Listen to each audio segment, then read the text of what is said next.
रसिको नमस्कार, मी जुही आणि S news सुगंध मातीचा या शोवर आपल्या सर्वांचं पुन्हा एकदा हार्दिक स्वागत. राही सरनोबत तेजस्विनी सावंत त्यासह कोल्हापूरचे शाहू माने यांनी रायफल शूटिंगमध्ये कोल्हापूरचे नाव उच्च कोटीवर नेऊन ठेवले आहेत. नमस्कार शाहू, आपलं एस न्यूज सुगंध मातीचा या शोवर हार्दिक स्वागत.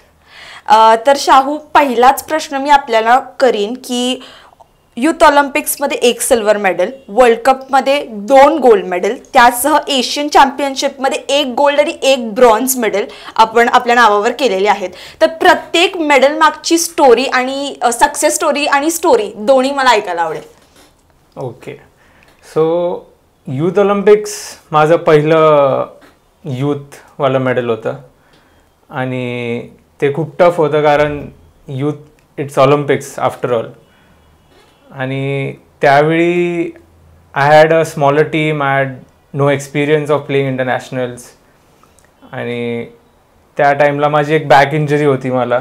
So I had an injury आणि त्या इंजरीसोबत मला जायचं होतं आणि मला खेळायचं होतं आणि ट्रेनिंग पण एवढी चांगली नव्हती. बट मी करेज आणि ब्रेव्हरीनुसार मी मॅच खेळलो and match was good, qualification was good आणि फायनल्स खूप इंटरेस्टिंग होते, एक्साइटिंग होते कारण खूप सारा क्राऊड होता. अर्जेंटिनामध्ये होते आणि लोकल क्राऊड, खूप सपोर्ट होता आणि फायनल्स तर मजा गेली फायनल्समध्ये. आणि युथ ऑलिम्पिक्स कोणत्या साली झाले होते?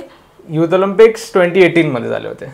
ओके, सो क्राऊड सपोर्ट वगैरे सगळा इंडियाचा होता तिथे अर्जेंटिनामध्ये? नाही, it was Argentinian crowd who was supporting everyone. Okay okay okay, म्हणजे प्रॉपर अर्जेंटिनाचे लाईक मॅचला वगैरे पण लाईक फुटबॉल वगैरे पण तसं ज्यांचा त्यांचा रिस्पॉन्स असतो तसाच त्यांनी लाईक प्रतिसाद तिथे देखील रायफल शूटिंगला दिला होता. So next, world cup was recently done 2022 Korea world cup which was I was prepared well आणि खूप चांगलं प्रिपरेशन होतं. माझ्यासोबत फॉरेन कोचेस होते आणि फॉरेन सायकोलॉजिस्ट होते. Everyone was there, physios and other sports science staff आणि चांगलं प्रिपरेशन करून आम्ही गेलो होतो. आणि मिक्स टीममध्ये माझी सेम पार्टनर होती मेहुली घोष, ती माझ्यासोबत युथ ऑलिम्पिक्सला पण होती आणि ते कम्पॅटेबिलिटी होती आणि आम्ही चांगलं सोबत परफॉर्म केलं. We finished first in the qualification and we almost equaled the world record. And what was the world record काय होता?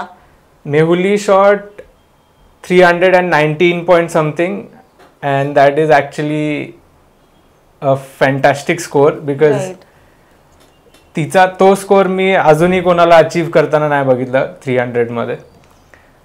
तर तो फॅन्टॅस्टिक स्कोर होता आणि आम्ही फर्स्ट क्वालिफाय झालो आणि गोल्ड मेडल मॅचसाठी आम्ही फायनल्समध्ये होतो. हंगरीसोबत होती फायनल्स आणि हंगरीची टीम पण चांगली होती. पेनी इस्तवान जो he is a good shooter, world recognised shooter आणि त्याच्यासोबत मी ॲज अ फॅन मुवमेंट होता, मी त्याच्या अगेन्स्ट खेळणं. But I knew we were better side so we beat him in a good fighting match. And तुम्ही तुमच्या आयडियलला बीट केलं असं म्हणताय थोडक्यात? Not ideal but the player you inspire की बघून असं फॅन मुवमेंट होतं, राईट? त्यांना तुम्ही बीट केलं. हो, nice one. Then Asian championship is the best match I feel I have ever played because it was one of the toughest match and I can still remember. ती आजपर्यंत माझ्या मेमरीजमध्ये आहे आणि आजही मला जर पास्ट मेमरीज आठवायला लागली तर फर्स्ट मॅच असते एशियन चॅम्पियनशिप. कारण त्या मॅचच्या आदल्या दिवशी मला एक लिगामेंट इंजरी झाली जस्ट डे बिफोर मॅच आणि आय वॉज हार्ट ब्रोकन. मला समजत नव्हतं काय केलं पाहिजे. दुसऱ्या दिवशी मॅच होती आणि आदल्या दिवशी इंजरी झाली. मी सकाळी मॅमकडे गेलो, ब्रेकफास्ट करत होत्या सुमा मॅम. मी मॅमला बोललो असं असं झालंय आणि हात इतका सुजला होता, मला ग्रिप पण पकडता येत नव्हती रायफलची. पण मग मॅम बोलल्या की ठीक आहे आपण कर देंगे, कोई दिक्कत नाही. मग मी रेंजवरती गेलो आणि माझी टीम होती माझ्यासोबत, तर मला किट पण माझं उचलायला येत नव्हतं. पण बाकीच्या शूटर्सनी मला हेल्प केली, मला त्याच्यासाठी रायफल उचलून दिली आणि लेनवरती मला ऑक्युपाय केलं. आणि ते होऊनही मी त्या मॅचमध्ये पर्सनल बेस्ट केला माझा, which was unpredictable for me. Okay. आणि त्यावेळी तुम्ही ते गोल्ड घेतलं होतं की ब्रॉन्झ घेतलं? त्यावेळी टीम गोल्ड घेतलं होतं. आमच्या टीमनी वर्ल्ड रेकॉर्ड क्रिएट केला होता आणि इंडिव्हिज्युअल ब्रॉन्झ घेतलं होतं. वा वा वा. तर आपली रायफल शूटिंगची सुरुवात कशी झाली? हा प्रवास कसा सुरू झाला होता एकंदरीत? सो मला खूप स्पोर्ट्स आवडतात. Basically I was doing swimming, आणि स्विमिंग मी मधून बंद केलं for some reasons, and I had nothing to do. म्हणजे काहीच नव्हतं माझ्याकडे. मी नुसतं अभ्यास करायचो आणि घरी बसायचो. मग समर कॅम्पमध्ये ते कॅम्प असतो एक शूटिंगचा कॅम्प, ते कुसाळे जे तेजस कुसाळे वगैरे आहेत ते भरवतात, आणि जस्ट फॉर फन हॉबी म्हणून मी जॉईन केला समर डेजमध्ये ॲट नो वर्क. तरी कोणत्या स्टँडर्डमध्ये तुम्ही जॉईन केलेला हा कॅम्प? मी आय गेस 8th स्टँडर्डमध्ये जॉईन केला, आणि 8th स्टँडर्डमध्ये आय वॉज यंग, की मजा येते गोळी चालवायला म्हणून मी जॉईन केला. आणि through that I went on and on. मग स्कूल मॅचेस होते. Then I joined an academy for just to see की कसं होतं, मी जर कंटिन्यू केल्यावरती चांगली ग्रोथ आहे की नाही. अँड स्कूल मॅचमध्ये आय गेस पहिल्याच मॅचमध्ये मला ब्रॉन्झ मेडल मिळालं, आणि त्याच्यानंतर मी कंटिन्यू करत गेलो. And then I became the national youth champion and so on the youth Olympics and many more. Okay. तर रायफल शूटिंगचे एखाद दुसरे नियम जे आपण प्रेक्षकांना सांगू शकाल? So rifle shooting is basically about safety, and because you have a lot of power. खूप पॉवर असते तुमच्या हातात. You have a weapon in your hand. तर तुम्ही तुमच्या अपोनंट्सला हार्म न करता, किंवा जे सेफ्टी रूल्स आहेत on the range and off the lane, handling rules आहेत, ते सगळे फॉलो केले पाहिजेत. Because overall it's a rifle, and प्रत्येक देशामध्ये त्यांचे सेपरेट रूल्स असतात. इंडिया असते, मे बी कतारमध्ये, and that's pretty different. So you have to keep following that and respect the rules. Okay. तर आजपर्यंत चालवलेली आपली सर्वोत्कृष्ट रायफल कोणती आहे? तर आजपर्यंत मी 4 रायफल चालवलेत, आणि 4 मधले मला वॉल्थर कंपनी आवडते खूप. बिकॉज वॉल्थरची वेलॉसिटी कन्सिस्टंट असते, आणि rifle is basically all about that. कारण प्रत्येक शॉटला जर सगळं कन्सिस्टंट असेल सेटिंग्स, तर इट्स गुड. आणि रायफलमध्ये माझी आता मोनोटेक LG 400 मोनोटेक आहे, ती मला खूप आवडते, बेस्ट रायफल. ओके. आता तुम्ही कन्सिस्टन्सीचा पण म्हटला रायफलमध्ये, तर पुढचा प्रश्न असा आहे की एका ॲथलीटनी बेस्ट रायफल कशी निवडावी, किंवा तुम्ही ती बेस्ट रायफल कशी निवडता की हीच रायफल बेस्ट आहे आणि this is going to work good on the field, ही कसं कळतं? तर रायफलमध्ये मोस्ट इम्पॉर्टंट आहे your comfort zone and your trigger and your velocity. जर वेलॉसिटी कन्सिस्टंट असेल तर everything is good. Trigger weight पण कन्सिस्टंट असायला हवं. Sometimes in travelling it may differ. ट्रॅव्हलमध्ये जसं तुम्ही फ्लाईटनी ट्रॅव्हल करता किंवा ट्रेननी करता, तर हँडलिंग फ्लाईटचा जो स्टाफ असतो त्यांचा handling everyone knows how it is. तुम्ही इंटरनॅशनली ट्रॅव्हल करता तेव्हा ते रायफल्स नेता कशा? कारण की एअरपोर्टवर अलाउड नसणार आहे ना रायफल्स कॅरी करायला? एअरपोर्टवरती स्पोर्ट्स रायफल अलाउड असतात. ओके, पण ऍथलीट्स नसणार. हा, ऍथलीट्स. हा, ओके. ऍथलीट्सला अलाउड असतात, आणि एअरपोर्टवरती जेव्हा ते लोक बघतात की इंडियन टीम आहे, कंटिंजंट चाललंय कोणती तर मॅच खेळायला, तर ते मग स्पेशल ट्रीटमेंट करतात. आणि airport staff is good, but the handling staff is not that good. So trigger weight of course तुमचं वर खालती होतं, इन्क्रीज होतं, डिक्रीज होतं. तर ते जितकं कन्सिस्टंट असेल तेवढं बेटर. कारण ट्रिगर तुम्हाला फिलिंग आली पाहिजे, की नॅचरल फिलिंग, ती मेन इम्पॉर्टंट आहे. सो ते 2 गोष्टी. आणि कम्फर्ट झोन असं आहे की तुमच्या बॉडीवरती कशी सेटल होते रायफल. तर ते दॅट्स ऑल. थँक्यू. ओके. तर रायफल शूटिंगसाठी रँक्स असतात, नॅशनल रँक्स असतात, तर ते रँक्स कसे ठरतात? So ranks is decided on 6 matches. No, 6 months. The match is in 6 months. तर nationals first second trial and third fourth trial are done in first 6 months, and then the fifth sixth trial is done and with cases. तर total around 8 matches होतात आमचे, not including world cup and international matches different असतात. हे domestic matches. तर domestic matches मध्ये जे 6 months मध्ये झालेत त्याचा पूर्ण ॲव्हरेज काढतात, आणि ॲव्हरेज काढून जी एक लोवेस्ट मॅच असेल, फॉर एक्झाम्पल मी 6 matches खेळलो, तर 6 मधली एक जी लोवेस्ट असेल ती काढतात, आणि मग जे 5 matches आहेत त्याचा ॲव्हरेज काढून रँकिंग डिसाइड होतं, नॅशनल रँकिंग. ओके. आणि तुमचं सध्या नॅशनल रँकिंग काय आहे? माझं नॅशनल रँकिंग सध्या आहे 21, कारण खूप कॉम्पिटिशन वाढलंय. बिकॉज नंबर 1 ला कोण आहे सध्या? नंबर 1 इज रुद्रांश, तो महाराष्ट्राचा शूटर आहे. अरे वा, परफॉर्मिंग रिअली वेल. ओके. कारण माझे खूप मित्र आहेत आउट ऑफ इंडिया ऑल्सो, आणि मी जर्मन मित्रांसोबत खूप कनेक्टेड असतो.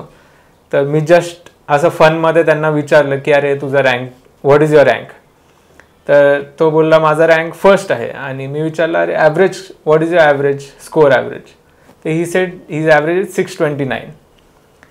आणि देन आय सेड की माझं ॲव्हरेज 630 आहे आणि मी 21व्या नंबरला आहे. अरे बाप रे, एवढाशा पॉइंट मध्ये डिफरन्स आहे. राईट. कारण इंडियामध्ये खूप कॉम्पिटिशन आहे, आणि मी ज्या ॲव्हरेजनी आहे त्या ॲव्हरेजनी प्रॉबेबली अदर कंट्रीजमध्ये फर्स्ट वरती आहेत. हो. ओके. बट काय नाही, शाहू करतील तो रँक अचीव, नक्कीच कॉन्फिडन्स आहे आपल्याला आणि कोल्हापूरला. तर भारताला रिप्रेझेंट करणं, भारताचं प्रतिनिधित्व करणं, फिलिंग काय असते, अनुभव कसा असतो तो? So representing India is every athlete's dream. कारण त्याच्यासाठीच खेळता तुम्ही. Basically India is what you play for, to represent your country. कारण मलाही खूप ऑफर्स आले बाहेरच्या कंट्रीजमधून, बट एक टाईम असंही थिंक होतं की अरे किती किती ग्रोथ आहे त्या कंट्रीमध्ये, किंवा that country is too far away from what India is. कारण खूप टेक्नॉलॉजी आहे, खूप स्पोर्ट्स सायन्स आहे त्या कंट्रीमध्ये. But then you look down and you feel that tricolour, and then you smile की नाही मुझे नहीं छोड़ना है. So every athlete has a dream, and I wish every athlete achieves that dream. Okay. तर आजपर्यंत सर्वात टफ कॉम्पिटिटर किंवा कॉम्पिटिशन कोणत्या ॲथलीटने दिली आहे, की असं वाटलं आपण तिथे गेलोय, आपण उभारलो रायफल शूटिंगसाठी आणि असं की अरे बापरे हे काय खेळतायत, आता कसं डिफेंड करणार आहे हा स्कोर, असं कोणी केलंय कधी? असं वाटतं तरी इंटरनॅशनल्समध्ये मला नेहमी वाटायचं की चायना खूप चांगली खेळते, आणि इंडियन ॲथलीट्स घाबरत नाहीत, बट दे आर नर्वस की अरे चायना इतकं चांगलं खेळतं आणि how can we defeat them. पण we have the coaches, we have the psychologist, and I feel Indian athletes खूप मेंटली स्ट्रॉंग आहेत चायनीज ॲथलीट्सपेक्षा. त्यामुळे without the resources, without the technology, we are still defeating them. And for me basically मला पण खूप वाटायचं की अरे चायना मी कसं डिफीट करणार एशियन चॅम्पियनशिपमध्ये आणि यूथ ऑलिम्पिक्समध्ये, but I still defeated them anyways. And so yeah. Okay. तर सायकोलॉजिस्टचा आपण उल्लेख केलेला आहे, तर त्यांचा रोल असतो काय नेमका रायफल शूटिंगमध्ये?